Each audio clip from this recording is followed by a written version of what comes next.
Bonjour à tous. Merci beaucoup au CMG et également à Santé publique France pour l'invitation parce que pour nous, c'est une opportunité phénoménale de pouvoir vous parler, vous donner l'information de tout ce qui est fait au niveau national et toutes les actions qu'on propose à vous, acteurs de terrain, et surtout, comme l'indiquait très bien Nolwenn, vous êtes quand même des professionnels auxquels les patients et les parents viennent vous voir pour pouvoir faire face aux problèmes de leurs enfants, aux difficultés qu'ils affrontent.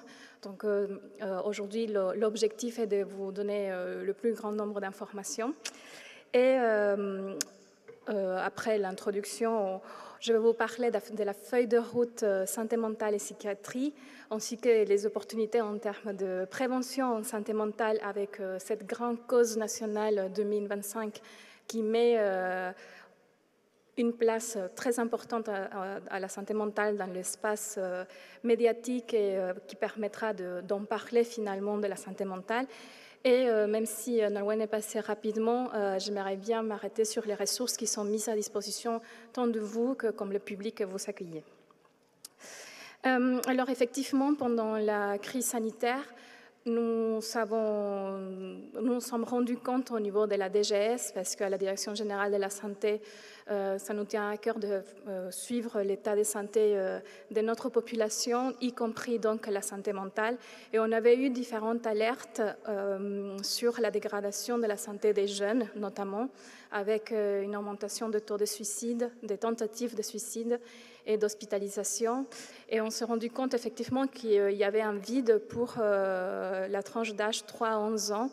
Et comme Nolwenn l'a très bien dit, Santé publique France a été mandatée justement avec l'objectif d'obtenir des données. Et il y a eu le lancement de l'enquête ENABI, dont je ne reviendrai pas sur les résultats, mais finalement, aujourd'hui, on a le constat que cette hausse alarmante d'indicateurs en matière de santé mentale, tant chez les jeunes que chez les enfants, persiste malheureusement.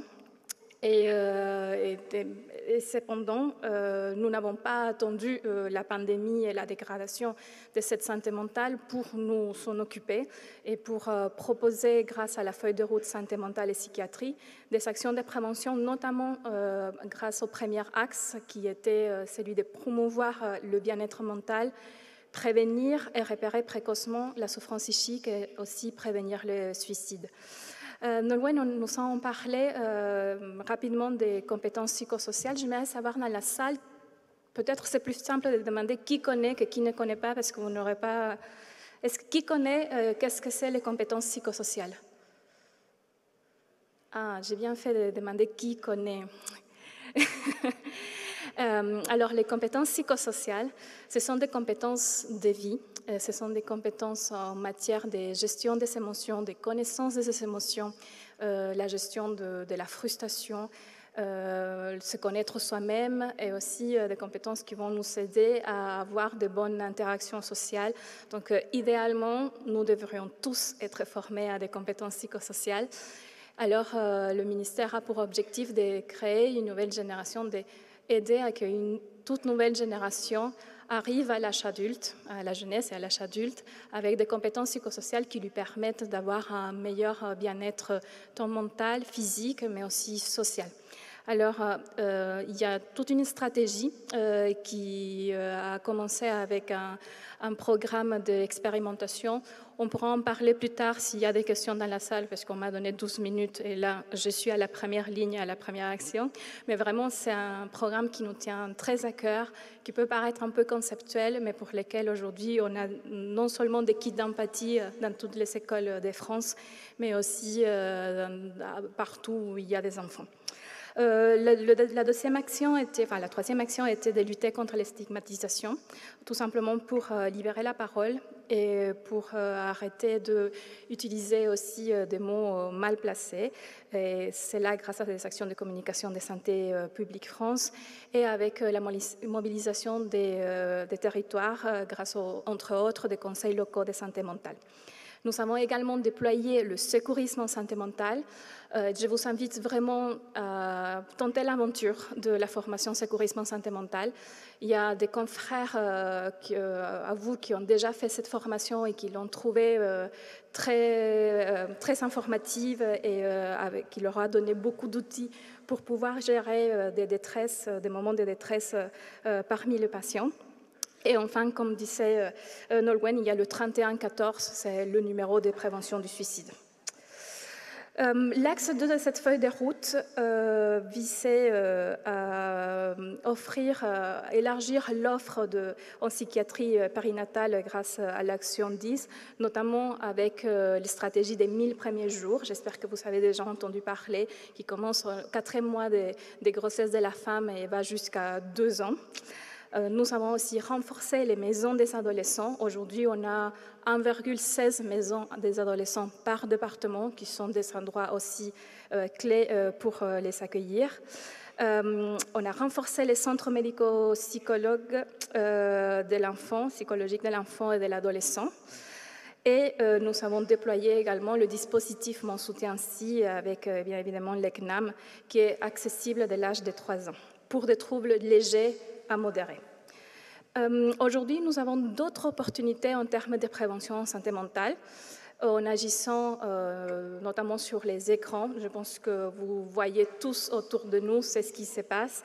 Il y a eu un rapport très récemment qui s'appelle le rapport Mouton-Benaminia, enfin, pour le nom des auteurs.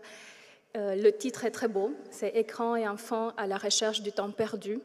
Et justement, on se rend compte qu'aujourd'hui, nous tous, mais notamment les adolescents et aussi les enfants, passent trop de temps derrière un écran. Et la journée a 24 heures, et donc le temps qu'ils consacrent aux écrans n'est pas consacré à bouger, à lire, à être en contact avec la nature, juste à développer d'autres compétences émotionnelles et aussi littéraires ou numériques, qui vont leur servir à avoir un bon niveau de bien-être. On a eu des recommandations qui sont très claires dans ces rapports sur le pas d'écran avant 3 ans, usage déconseillé avant 6 ans, pas de portable avant 11 ans, ni de connexion Internet avant 13 ans et pas de réseaux sociaux éthiques avant 15 ans.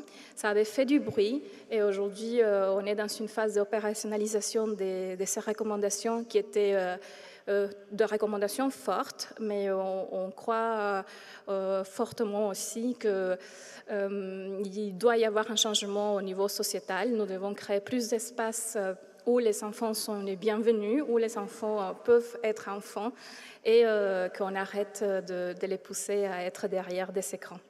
Un autre déterminant majeur, c'est le sommeil, pour lequel nous avons une feuille de route en préparation avec des dizaines des actions qui viseront à améliorer la qualité et la quantité du sommeil, tant des jeunes que des adultes. Et ça vous touchera certainement parce qu'on tient aussi à la qualité du sommeil des soignants. Et nous avons une des actions qui menait, et vous étiez peut-être au courant, des assises de la santé de l'enfant et de la pédiatrie qui avaient été rendues en mai 2024 après un grand travail de concertation. Nous avons d'autres perspectives d'action sur lesquelles nous travaillons, et je les ai mentionnées, les jeux livres, l'activité physique et les espaces verts, et nous y tenons. Et comme je vous le disais au début, cette année, c'est la grande cause nationale 2025, c'est la santé mentale. Et tous les acteurs des différents ministères sont mobilisés pour pouvoir promouvoir cette santé mentale au sein de tous les aspects de notre vie. Et cela implique pour les enfants une mobilisation forte de l'éducation nationale dans le cadre d'écoles promotrices de santé, avec les kits empathie, qui fait partie des compétences psychosociales, les stratégies dont je vous ai parlé en partenariat avec d'autres ministères comme le sport, l'éducation, la culture et autres. le réseau français Ville Santé, qui sont également mobilisés. Et cela va nous permettre, cette fenêtre de visibilité va nous permettre de faire mobiliser aussi d'autres acteurs qui prendront en compte la santé mentale. Et grâce aussi à des campagnes dont Nolwenn a parlé, qui visent directement les jeunes, notamment le J'en parle A ou les Feel Good. Alors, quelles sont les ressources qui sont à votre disposition? Parce que c'est ce qu'on s'est dit au tout début, vous êtes en première ligne face à des problématiques de santé et vous avez un rôle à jouer dans ces virages préventifs que nous devons tous vraiment prendre si on souhaite que notre système de santé continue à tenir. Et c'est un rôle de prévention, de repérage et aussi des prises en charge. Les derniers outils, vous les avez vus, le nouveau carnet de santé qui est apparu début 2025. N'hésitez pas à me faire signe si je dépasse. Avec des nouveaux endroits où nous souhaitons vraiment attirer l'attention des parents et aussi la vôtre pour repérer l'état psychoaffectif des enfants, notamment dans les tranches d'âge 8-9 ans et 11-13 ans. Il y a aussi des indicateurs sur des états anxieux ou autres, voire de dépression. Et pour les plus grands, je me permets d'en parler, même si c'est en dehors de la tranche 3-11 ans, vous avez les bilans prévention à proposer de 18 à 25 ans pour les jeunes. Des sources, si vous cherchez des informations, il y a déjà le website du ministère de la Santé, avec une partie consacrée à santé mentale. Vous avez le website d'Amélie. Je vous laisse UNAFAM, le SICOM, je passe très vite, le 3114, le Fil Santé Jeunes. Vous pouvez en parler auprès des jeunes sur la ligne Nightline, sur CNAE. Et ensuite, il y a tout l'écosystème de votre territoire où on vous conseille vraiment d'aller chercher qu'est-ce qui se passe autour de vous, vers où vous pouvez envoyer les patients avec des difficultés. Il y aura possibilité d'en trouver un appui de ce côté-là. Merci.